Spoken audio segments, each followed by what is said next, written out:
Welcome. Welcome to Olympia Brown Unitarian Universalist Church. I am the Reverend Danielle Lindstrom. My pronouns are she, her, hers, and it is a joy to be together again. You are welcome here. Our mission as a church is to be a community of hope, challenging us to transform ourselves, promote love and justice, respect all faiths, and shepherd our planet. That's who we are working to become. We offer special thanks this morning to Mark Luca, who chose our service topic at the auction last year, the topic of Buddhism, Lynn Orlando, who will be our worship leader, Stefan and Mark and Kayla, who will be sharing your voices and helping us with the service this morning. So thank you all. Finally, you are welcome here. As we gather, may we make space for all that we bring each and every time we come together, for this is one of the promises of our faith tradition. All of who you are is welcome in our co-created and shared sacred space. Welcome, welcome, welcome. We begin our service with a shared ritual, lighting our chalice, the symbol of our Unitarian Universalist faith, our words by Linda Barnes. Io will be lighting our chalice for us.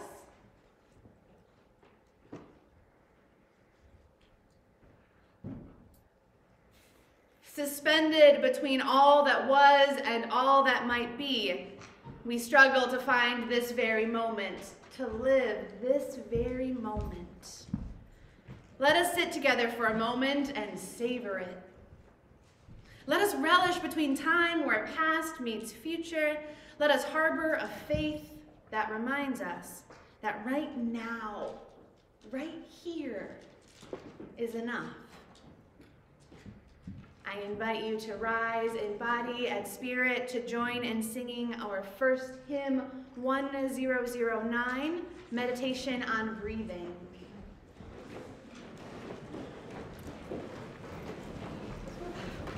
We will go through all three parts first. So Anna, see? The first part is called the drone, and it's simply breathe in.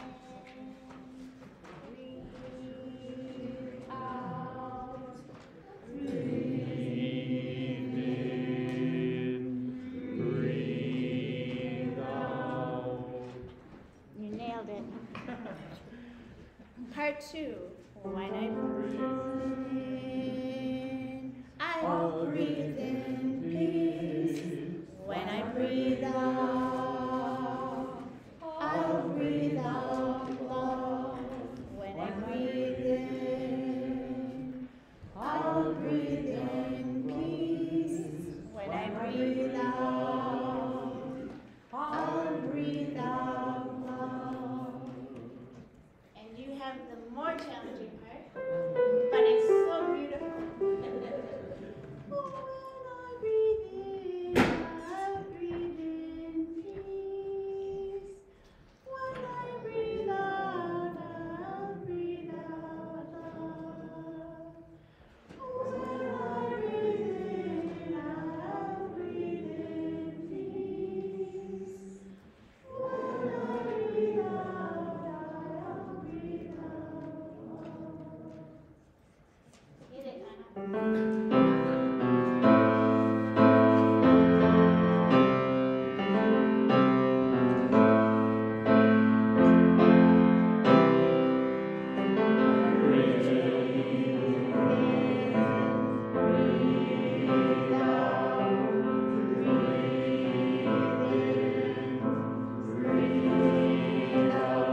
When I breathe in, I'll breathe in.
And now it's time for the message for all ages.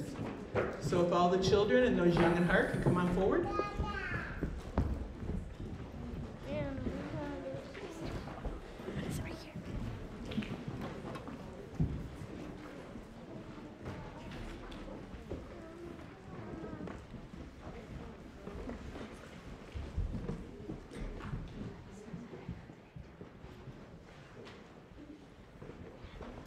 So this morning, I'm going to read the story. If you want to come closer this way, you can come this way if you want to, but you're fine there too.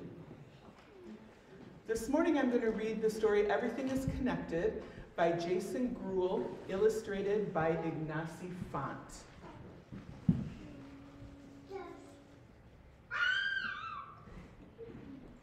Everything is connected. And since you're part of everything, you're connected to everything. You're connected to a human body, to hands and feet and eyeballs, teeth and toes, elbows, a butt, and even a nose. To a heart and some lungs and a strange-looking stomach and a brain that's so smart, there's no peak it can't summit. But you're not just a body, you're bigger than that. You're connected to people, to everybody, to moms and dads, to sisters and brothers, uncles and cousins, grandfathers and grandmothers. You're connected to friends and to teachers at school and even to people you don't think are cool. You're connected to people in Denver and Maine, in Paris and Baghdad, to strangers in Spain. You're connected to every human on earth. Wow. And they're all connected to you. You're also connected to hedgehogs, and cats and dogs and squirrels and birds, rabbits and cows and deer by the herds, monkeys, tarantulas, dolphins and snakes. Friend, you're connected to every big, small, hairy, slimy, snuggly, scaly, floppy, flappy, bristly, buzzy, beautiful creature on earth, even a blobfish. Blobfish, you say? Surely not that. They don't look like me, talk like me, or act like me, and they probably stink. But you see, we're connected. We all play a part. In life, we're the same. We're all blobfish at heart. Now, this extra part, though bonkers, is true. I'm afraid you're connected to everything humans have made, to toys, to playgrounds, books and to chairs, gardens and medicine, language and prayers, buildings and bicycles, buses, balloons, hammers and paintbrushes, tractors and spoons. But also to chickenpox, bullies and lies, to greed and pollution and trash piled high. You're not just connected to things that you like, things that are comfortable, easy, or nice. As a human, you're part of the everythingness, and sometimes it's scary and a big, ugly mess. But the good news, my dear, is that you're quite powerful, a force that's in everything, timeless and wowerful. You're even connected to things you can't see, the invisible world, for at least you and me, to cells, DNA, diseases and death, amoebas and gravity, atoms and breath, to hydrogen, nitrogen, nanobots too. You're connected to them. They're connected to you.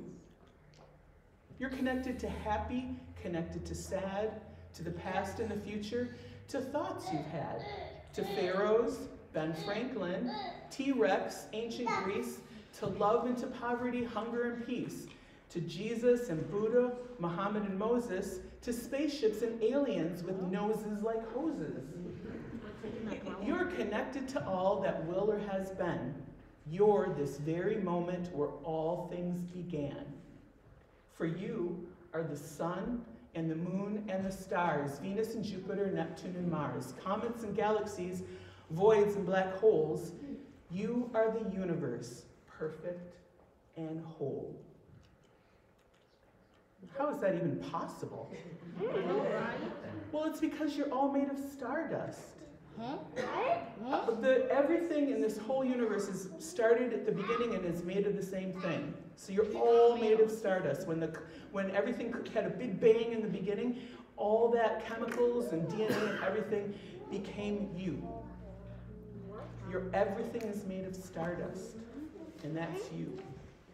Okay, so it's time for the children's blessing. Well, guys, make a hole.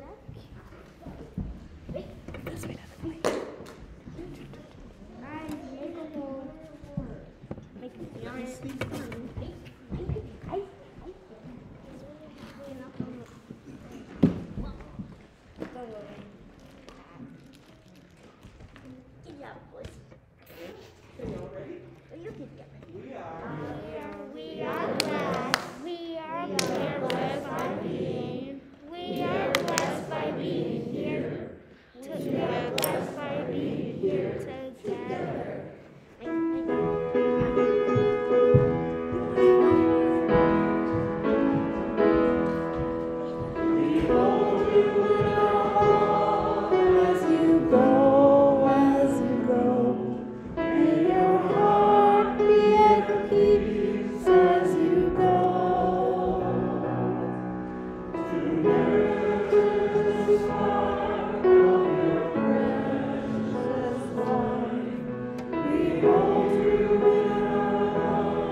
There are many ways we give to the life of our church, and the monetary offering is just one of these ways.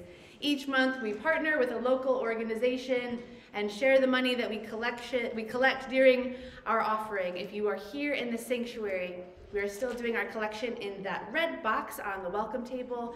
If you're joining us online, you can go to OBUUC.org to learn more. Our partner for January is Bethany Apartments. Bethany Apartments offers survivors of domestic abuse and their families the resources needed to live, heal, and grow in a supportive and secure and safe environment. Thank you for your continued generosity.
Part of being in community is sharing our joys and our sorrows with one another.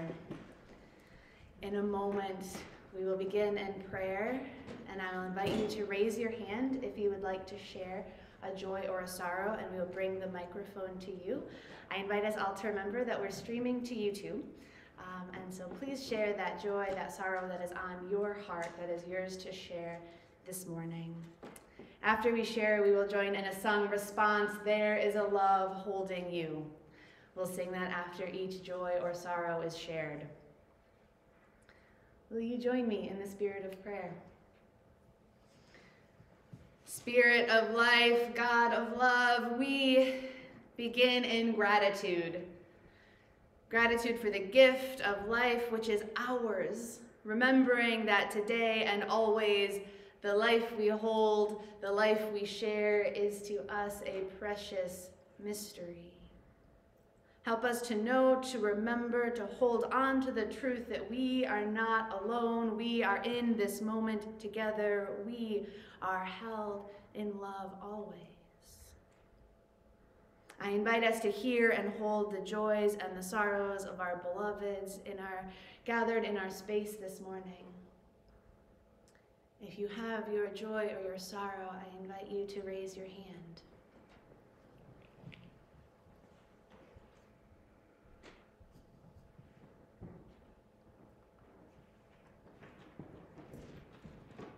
Hi, I'm Joyce Firebaugh, and my joy is that Ruth Bradford Johnson is in this church and a good friend of mine. She was taking me to the airport on the 4th of January to go to Florida, and she decided, and I'm not going to go into detail, I should not go. She insisted on taking me to the emergency ward where I had emergency gallbladder, which was very, very diseased, and the doctor said I might not have made it if we'd have waited another week. So thank you, Ruth, for saving my life.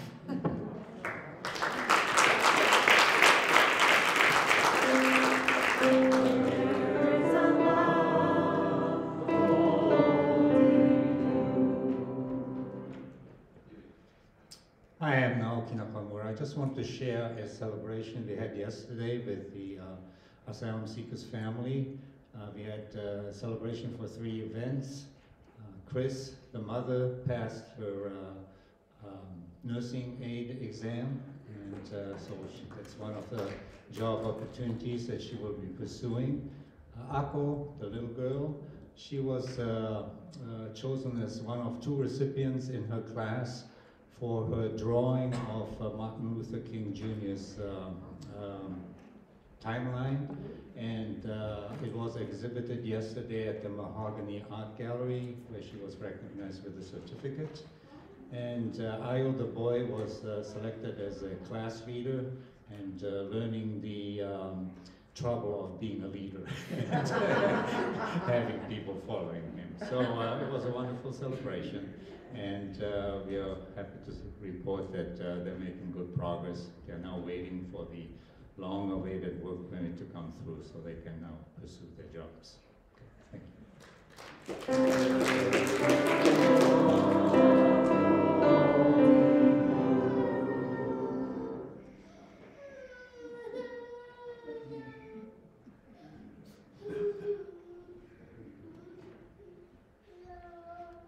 I'm Gregory Mason, and I have a joy that I got to spend some time with my nephew and his family over the weekend. I hadn't seen them for a year, and got to watch my oldest great nephew play basketball yesterday.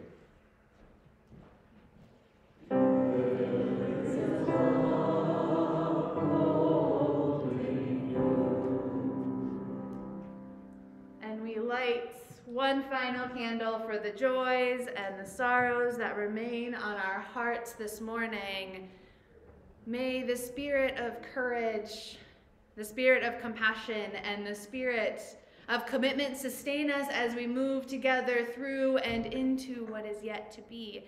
Here we uphold the inherent worth and dignity of all people, remembering our shared purpose as siblings in this world, inspired by the words of Reverend Dr. Martin Luther King Jr., who we celebrate tomorrow. We are caught in an inescapable network of mutuality, tied to a single garment of destiny. Injustice anywhere is a threat to justice everywhere. We belong to and with each other. Amen. Blessed be. I invite us to join in singing There is a Love Holding Me, and then There is a Love Holding Us.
Meditation. Breathe in, breathe out. At the original Root Zen Center, we were taught to meditate. The meditation hall had cushions laid all around the edges of the room, and we sat on these cushions to meditate together. One of us would open the altar in the meditation hall. The altar was approached mindfully. There was a bow. Candles and incense were lit. Then 3 steps back away from the altar. 3 steps representing Buddha, Dharma, and Sangha. Sangha being community.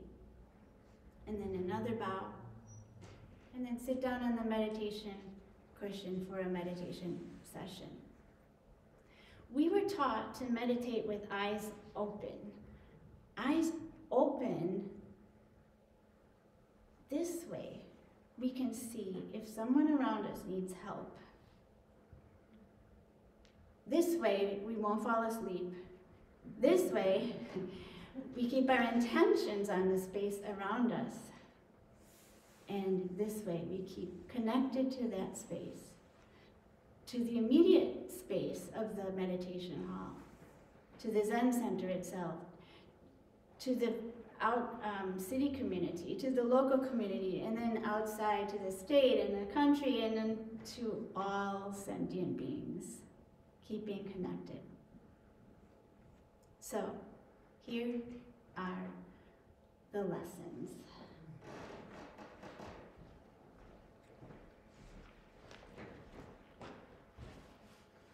Fire kills. Fire saves lives. Question: if the world was on fire, what would you do?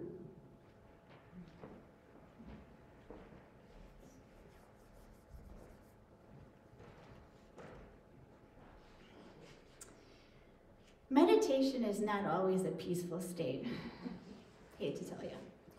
At the original Root Zen Center, meditation was scheduled daily. And sometimes one of the master teachers was available for a teaching session. I quickly learned that this was not always a comfortable time. In fact, it was more often a time for the master teacher to poke at the ego. Kind of a peace and unrest feeling without the peace. The master teacher often presented a koan, or it's a kind of puzzle. You might think of the familiar question, what is the sound of one hand clapping? Or if a tree falls in the forest and no one is there, etc., etc. These are koans. The koan that went around at the Zen Center for many weeks, same question. What would you do if the whole world was on fire?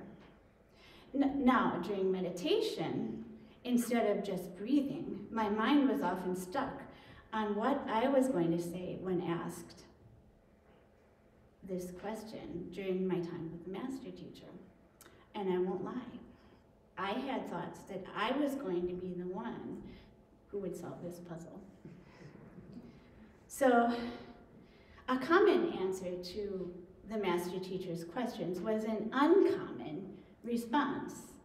For example, master teacher asks, "What would you do if the whole world was on fire?" Me? I would tell you I love you. Master teacher hits the floor with the stick. "No, go back to your cushion and have a peaceful day." After many days of wrong answers, the responses from the master teachers, it became shorter and shorter until just the sound of the teaching stick hitting the floor would send the student back to the meditation hall. And this was frustrating because time with the master teacher could be really life-changing and helpful. But egos, our desperate desires to have the right answer, were really getting in the way. One day, we were silently meditating. One of us was called to the master teacher for a session. That person rose from his cushion. We counted his steps to the teaching room. We mouthed silently the words of the koan. "What would you do if the whole world was on fire?" We waited to hear the sound of the stick. Silence. And then a blood-curdling scream. Huh? Our friend came back into the meditation hall a few moments later with utter peace on his face. He nailed it. He simply answered the question with utter honesty. No words, no ego, just utter mindful awareness. What would you do if the whole world was on fire? Yeah. Not say I love you, maybe. Let us take a few moments to be in a space of utter, mindful, honest awareness. Really just a few moments.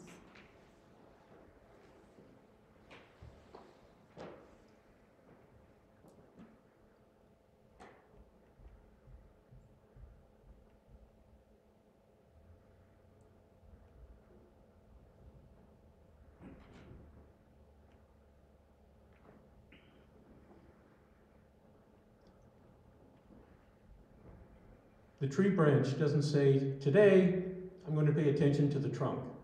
A week from today, I'll contact the roots. Boy, I haven't connected with that branch in a while." The tree branch realizes its connection to the trunk, to roots, to all other branches every moment. This is right relationship.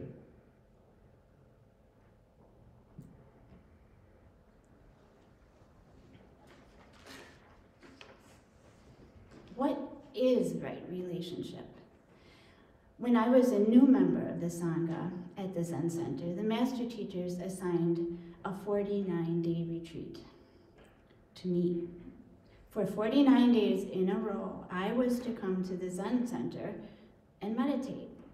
I could do this at any time of the day or night. It just needed to be every single day. No problem, I thought. I loved sitting in the meditation room. I especially loved meditating in the room alone. It was peaceful. Oh, and one more thing.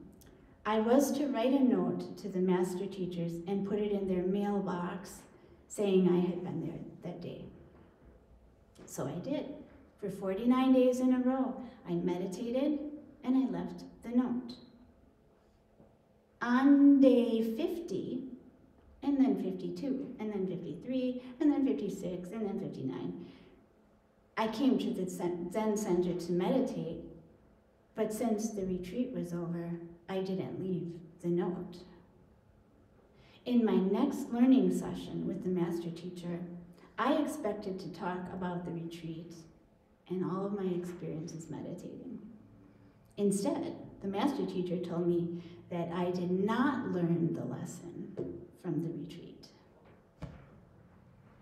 The lesson was right relationship with the master teachers.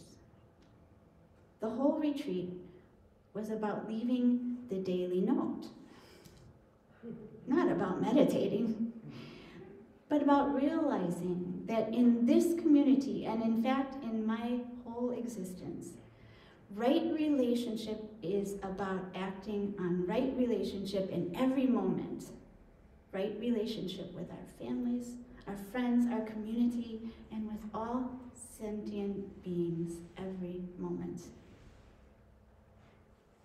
Just like the tree branch that understands it is connected to the whole tree every moment. So, let's take just a little bit of time just to be in relationship to each other.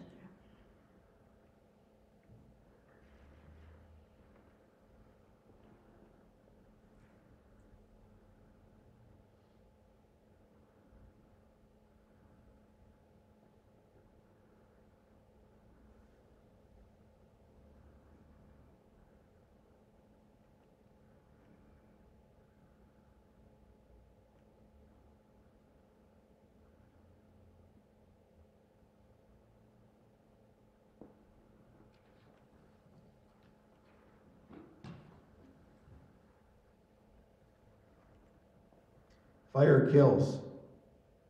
Fire saves lives. Wait, Lynn, didn't we just have this lesson? We did, indeed, but it's really important, so we have it again. The master teachers at the Zen Center were Linda Somley and Tony Somley. Tony was known as Fearless Mountain. Linda's Buddhist name was Compassion Dragon. She was small and beautiful. For many years, though, disease tried to take away her life and her beauty, but it did not succeed. Compassion Dragon, fire kills and fire saves lives. The master teachers at the Zen Center were an older couple. They traveled across the ocean one summer, and they had a vacation. They walked late one evening in a grand town square, arm in arm, enjoying the view and enjoying each other's company. They passed a man. The man followed them. He caught up with them and he started to assault Tony. Small and beautiful Linda, Compassion Dragon, came to life with a huge fire in her belly. She jumped on the thief's back, pounded his back and his head. She yelled as loud as she could. The man let go of her husband. She released her grip, but she kept shouting at the man as he ran away. Did she do this for Tony, for her life's partner? Yes. Did she also do this for the benefit of the man who tried to assault her husband? Yes. She acted on this fire in order to prevent the thief from increasing his own bad karma. At the Zen Center, we were encouraged to take care of ourselves, to exercise, eat well, take care of our bodies, and not just for our own comfort and happiness, but also so that we could help other people, other beings. How can you take the best care of yourself, for you and for others? Let's have a time of silence and deep breathing to honor this question. How can I take the best care of myself?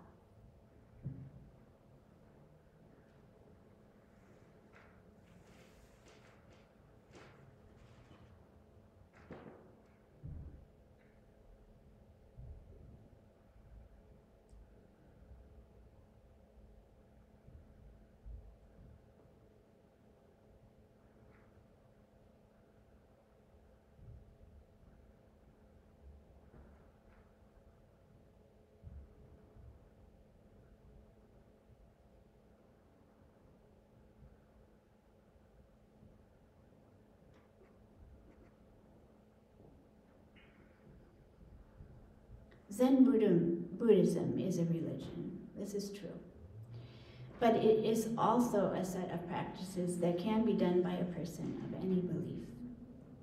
Zen is a form of intense mindfulness that allows us to be aware of all that is around us. And in that awareness, we find enlightenment.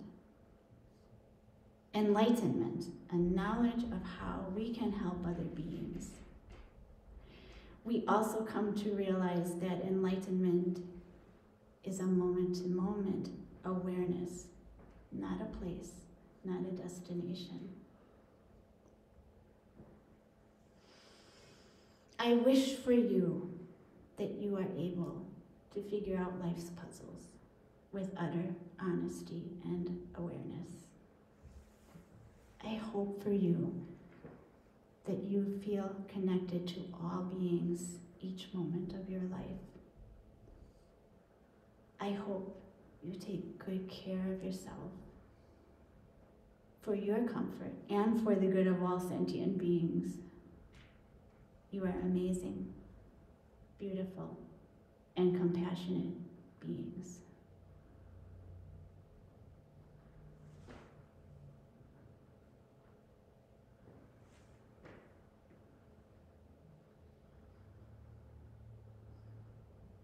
I invite you into a space of awareness.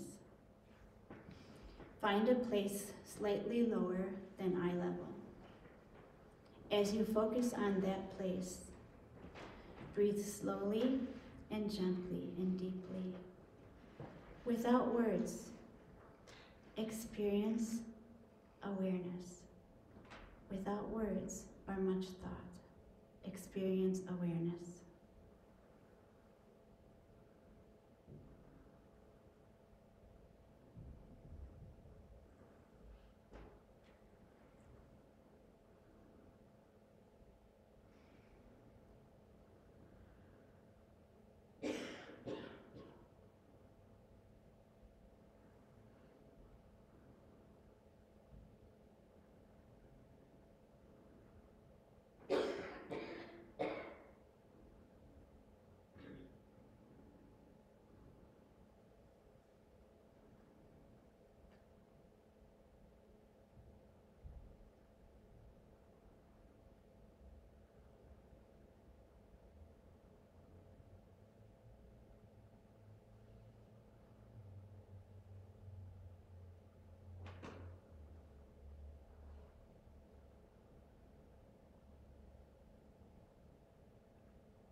we extinguish our chalice,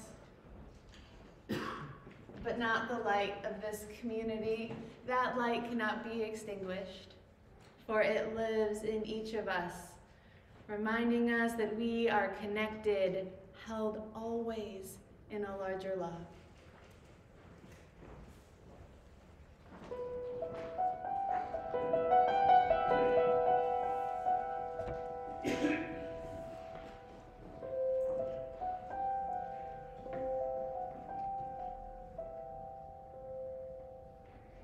You've probably heard of the term meta before.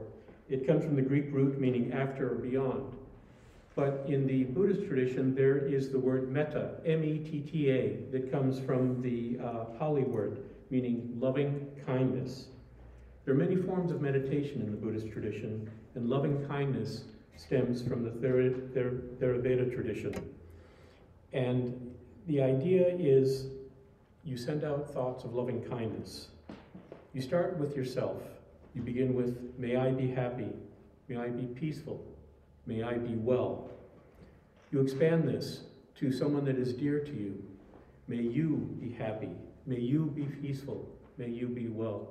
And you expand and expand to collective groups of people and eventually to all beings. You repeat this again and again, and in the end, you say to yourself, may all beings be free from may all beings be free from suffering. May all beings find peace. I welcome you to practice this form of meditation, and hopefully you will be pleased with the outcome.